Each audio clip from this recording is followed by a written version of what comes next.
इलाहा इल्लल्लाह ला इलाहा इल्ला। अगर मस्जिद में दरस, हमने बताया हम अल्लाह के पहले ग़ुलाम हैं, बाकी सब लोगों के माँ बाप के भी बाद में हैं। पहले कौन है? अल्लाह। इस्लाम ने हमें वालिदैन की इताअत का भी हुक्म दिया, हुक्मरानों के साथ अच्छे सलूक का भी हुक्म दिया। इस्लाम हुक्मरानों की तौहीन की इजाज़त नहीं देता, लेकिन उसकी भी क्या है? हुदूद हैं। हुक्मरानों की बात को मानना चाहिए, उनकी इज़्ज़त करनी चाहिए, और उनकी कोताहियों को, उनकी ज़ाती जो कोताहियाँ हैं, ये तो अहादीस में आता है कि बादशाह है या हाकिम है, ज़ाती तौर पर जो भी गुनाह उसने किए हैं वो किसके सुपुर्द कर दो? अल्लाह के। हदीस में आता है तुमने उसकी इताअत ही करनी है, ताकि मुसलमानों में क्या हो? इत्तिहाद हो। ये तो नबी सल्लल्लाहु अलैहि वसल्लम का हुक्म है। तो इतना हमें हुक्म दिया कि हुक्मरानों की इताअत करो, उनका अदब करो, उनका एहतराम करो। मगर जब वो अल्लाह के कानून के बिल्कुल अपोजिट कोई कानून लेकर आएंगे जिसमें अल्लाह की हिदायत हमारे पास मौजूद हैं, तो फिर हम उसमें पहले कौन है भाई? अल्लाह है। तो पहले अल्लाह है। इसी में वो भी हैं। हुकूमत का कानून है कि दूसरी शादी आप पहली बीवी की परमिशन के बगैर नहीं कर सकते। अल्लाह का कानून है कि आप कर सकते हैं, बशर्ते कि आप सबके हुकूक, बोलो भाई, बराबर। तो इसलिए आप कर सकते हैं। गवर्नमेंट तो पाबंदी लगाएगी। इसका बेहतर है गवर्नमेंट की खुद ही करा दो। वो हमारे एक दोस्त थे, उन्होंने दूसरी शादी की तो वो अरेस्ट हो गए ना। पहली बीवी ने केस कर दिया। जब अदालत में गए हैं तो ज़िया-उल-हक का दौर था, उसमें फ़ौजी हुकूमतें थीं। तो फ़ौजी जज बैठा हुआ था, कर्नल। तो जज ने इनको डांट लगाई। जब इनका नंबर आया ना, जज ने इनको डांट लगाई कि क्या करते हो तुम? इनका दिमाग ही नहीं कि मेरी पहली बीवी ने मेरे खिलाफ केस किया है। इनके जहन में ये बात आई नहीं रही। ये कह रहे मैं कभी स्मगलिंग किया करता था पहले ना, तो मेरे जहन में ये आया कि शायद वो कहीं मुखबरी हो गई है। हालांकि वो तौबा कर चुके थे, छोड़ चुके थे। तो कि मैंने जज साहब से कहा, जज साहब करता था, अब नहीं करता। जज की समझ में नहीं आया कि यानी जज तो पूरा था, तुमने दूसरी शादी की है कि क्यों की है, ये यानी ये क्या करते हो तुमको? करने का काम है, ये कहना चाह रहा था जज। तो कह रहे मैंने कहा कि वो तो करता था, अब तो नहीं करता। अब वो कर्नल बैठे हुए माशाल्लाह, वो पठान था जज भी ना, बड़ा कड़क आदमी। उसने गुस्से से पूछा क्या मतलब भाई, कि तुम्हारी बीवी में क्या खराबी थी? अब समझ में आया इसके ना। जज ने पूछा कि तुम्हारी पहली बीवी में क्या खराबी? इसने कहा सर कोई खराबी नहीं, बहुत अच्छी है मेरी बीवी, औलाद नहीं है। सर औलाद भी है, फिर क्यों की है दूसरी शादी? तो तुम्हें पता नहीं कि पाकिस्तान के कानून में बीवी की परमिशन के बगैर शादी करना जुर्म है? तो ये मुझे अपना किस्सा खुद सुना रहे थे। कह रहे मैंने कहा सर पाकिस्तान के कानून में जुर्म है, मगर अल्लाह के कानून में जुर्म नहीं है। वो जज भी बड़ा ख़ानदानी था, थे हैं तो ये चीफ़ जस्टिस भी मुसलमान ही है, जिनके बारे में मैंने ये मेरा जब क्लिप बनाए ना, तो ये वाले जुमले भी चीफ़ जस्टिस के उसमें डाल दें। हैं मुसलमान, बहरहाल बाज़ दफ़ा मिसगाइड हो जाते हैं। तो मैंने कुछ ज़्यादा कह दिया मेरा ख्याल है। कहा तो सही है, मगर मैं गुजारिश करूँगा कि उन्होंने भी कलमा पढ़ा है। उम्मीद है अल्लाह की रहमत से इंशाअल्लाह ये दलाइल सुन के चीफ़ जस्टिस अपनी बात से बेशक रुजू ना करें, लेकिन दोबारा ऐसी बात ना करें, बस हमारी ये गुजारिश है। और उनके बाद भी कोई इस किस्म की हमाकत करने की कोशिश ना करे। कौम को ऐसी बातों की ज़रूरत नहीं है जिन पे 10 सवालात खड़े होते हों। तो चूँकि बहरहाल मुसलमान था, तो जब ये बात सुनी ना कि अल्लाह ने इजाज़त दी है, तो वो उसका गुस्सा क्या हो गया? ठंडा हो गया। जज कितने ही बुरे हों, मैंने एक बात देखी है कि जब उनके सामने कुरानी आयात पढ़ के सुनाई जाती हैं तो थोड़ा सा नरम पड़ जाते हैं। एक केस मेरे सामने आया था ऐसा, वो अदालत में एक साहब गए, जज ने उनको डांट लगाई, उन्होंने कुरानी आयात पढ़ी तो जज का गुस्सा एकदम। तो इतने भी बुरे हमारे जजेस नहीं हैं जितना हम उनको समझते हैं, इतने भी लिबरल नहीं है। तो गाइडेंस सही नहीं होती बाज़ दफ़ा जो दलाइल देने वाला है उसके दलाइल मजबूत नहीं होते। तो जब वो कुरान की आयत पढ़ी तो वो एकदम नरम भी पड़ गया। और फिर कहते हैं उसने क्या किया कि जितने भी लोग थे ना अदालत के कमरे में, सबको बाहर निकाल दिया जज ने। कह रहा मुझे बुलाया, करीब में कुर्सी बुलाई और जो वहाँ चाय वाला होता है उसको बोला 2 चाय लेकर आओ। कह रहा है और मुझे अपना कार्ड दिया, बोला और कोई मसला हो तो मेरे से रब्ता करना। कह रहा मैंने कहा सर वो केस का। कह रहा है छोड़ो मैंने भी 2 की हुई हैं यार। और कह रहे मैंने कौन सा बीवी से पूछ के की है? जज खुद कह रहा है जो आर्मी के करना। कह रहा है बीवी से पूछ के कौन करता है? बीवी कहाँ इजाज़त देगी? बीवी किसकी पागल है जो इजाज़त देगी? तो यार हमने भी की हुई है। फिर उसने खुद बताया, कह रहा है मैं तुम्हें अंदर करने के चक्कर में था, मेरा इरादा तुम्हें क्या कर दूंगा, लेकिन मैंने तुम्हारी साफ गोई की वजह से तुम्हें ये प्रोटोकॉल दे रहा हूँ। वो साफ गोई क्या है? तुमने पहली बीवी पे इल्ज़ाम, कह रहे जितने दूसरी शादी के केसेस आते हैं पहली बीवी को ज़बरदस्ती बदनाम करते हैं। जिस बेचारी को एक तो गम इसका हुआ कि सोकन क्यों आई, ऊपर से सारी बल्ली किस पे डाल देते हैं? मैं भी लोगों से कहता हूँ, मुझे जब फ़ोन करके लोग क्या करते हैं, अपनी पहली बीवी की बुराइयां मेरे सामने शुरू कर देते हैं। हज़रत मेरी बीवी में, इसलिए मैं दूसरी शादी करना चाहता हूँ, मेरी बीवी में ये। मैंने कहा यार इसके लिए अपनी पहली बीवी को बदनाम करने की ज़रूरत क्या है आपको? आप बोलो हज़रत मेरी बीवी बहुत अच्छी है, क्योंकि अल्लाह ने इजाज़त दी है, मैं हुकूक पूरे अदा करूँगा इसलिए मैं करना चाहता हूँ। खाम एक झूठ बोल के बिला वजह एक मासूम, एक तो बेचारी पे तकलीफ तो होती है, तो नेचुरल है ना। एक तो गम उसको ये कि सोकन ऊपर से उसको पूरे मोहल्ले में क्या कर दिया, जलील कर दिया, बदनाम कर दिया। तो जज ने कहा कि जो भी यहां आता है दूसरी शादी के केस में, पहली बीवी ने अंदर किया होता है ना उसको केस में, तो वो जवाब ये क्या कहते हैं, मेरी बीवी सही नहीं है। तो मुझे ये अच्छा लगा कि तुमने बीवी पे कोई इल्ज़ाम नहीं लगाया। तो कह रहे चाय भी पिलाई, कार्ड भी दिया और बोले चलो शाबाश।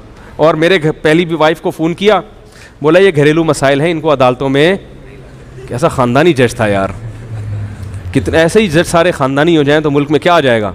उसने बोला ये तुम्हारे घरेलू मसाइल हैं, शादी कर ली, ये हो गया, इनको घरों में बैठ के शरीफों की तरह, अदालतों में अच्छे लोग नहीं आते। यानी फैमिली मैटर लेके इन छोटी छोटी बातों पे अदालतों में नहीं आते। घर के मसाइल क्या करो, घर में हल करो, बैठो जरगा वर्गा बिठाओ, भाई ठीक है अब कर लिया, अब इसको कैसे मैनेज करना है, कुछ और कुछ हुकूक करवा लो इसके, भाई इतने पैसे दे दो उसको, महर में इजाफा कर दो, वगैरह वगैरह। ये मैं तरीके भी बता रहा हूँ औरतों को।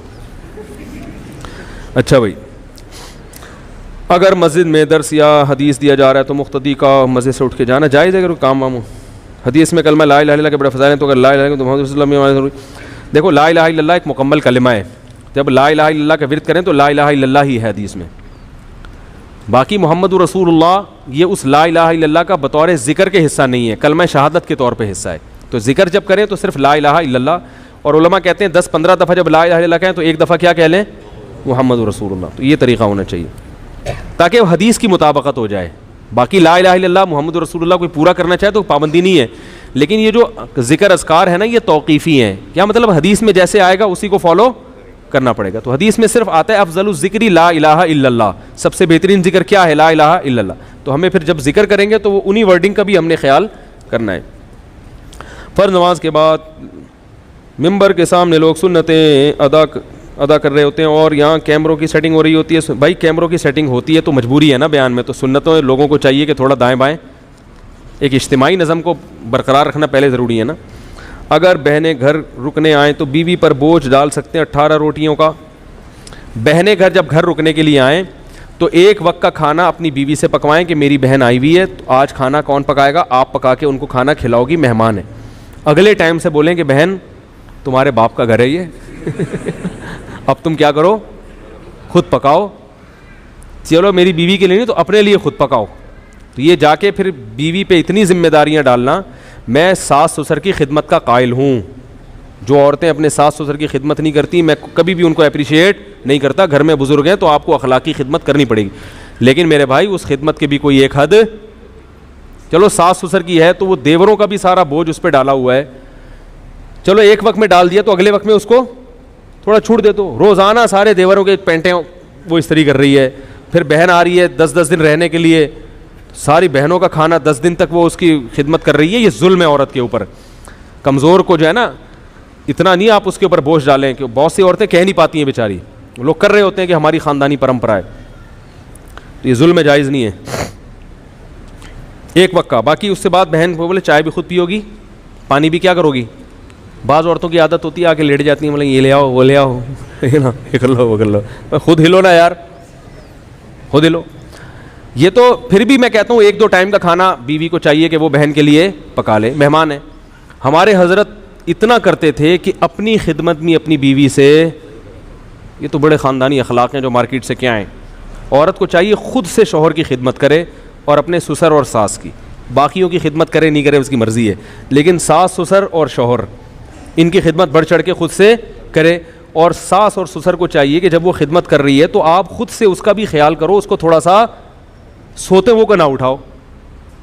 अब सास अगर बहुत बूढ़ी है बेचारी, उठ के जा नहीं सकती किचन तक, फिर तो चलो सोती हुई बहू को उठा दे। अगर खुद से जा सकती है तो कोई किसी सोते हुए को उठाना ये क्या है, बोलो भाई।